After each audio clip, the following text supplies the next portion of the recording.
So hi friends, आज ना मी केमिस्ट्रीचं electrostatic केलं, जे की सरांनी घेतलं नाही त्या दिवशी 1 मेला. तर मग मी माझंच केलं. इलेक्ट्रोस्टॅटिकचे काहीतरी 107 क्वेश्चन होते. 107 क्वेश्चन केले आणि करंट इलेक्ट्रिसिटी मला हार्ड जातो. आणि मी लास्ट म्हणजे फर्स्ट अटेम्प्ट झाला ना माझा, तेव्हा मी ते केलं नव्हतं. त्याचं लेक्चर देखील नव्हतं केलं आणि PYQ तर नाही. थोडेफार जेव्हा माझे रेग्युलर क्लासेस वगैरे चालू होते 12वीचे तेव्हाच केलं, पण आत्ता फर्स्ट अटेम्प्टसाठी केलं नव्हतं. तर मग मी आत्ता फक्त त्याचं लेक्चर केलं. आता क्वेश्चन्स बाकी आहेत त्याचे सोडवणे.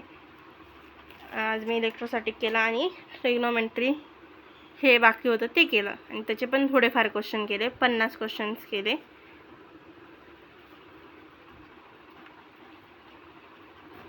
म्हणजे आज 5 तारीख होते. 5 तारखेचं काहीच नाही झालं, बट हे आधीचं झालं कंप्लीट.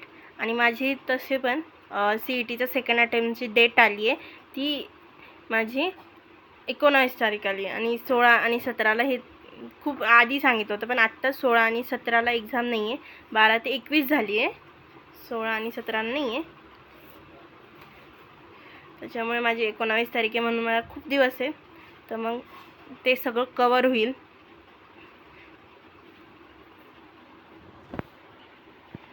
आणि हे मी यूट्यूबवर टाकते म्हणूनच कवर होते, नाही तर मी स्वतःहून जर का मी अभ्यास केला असता तर एवढं कवर झालं पण नसतं.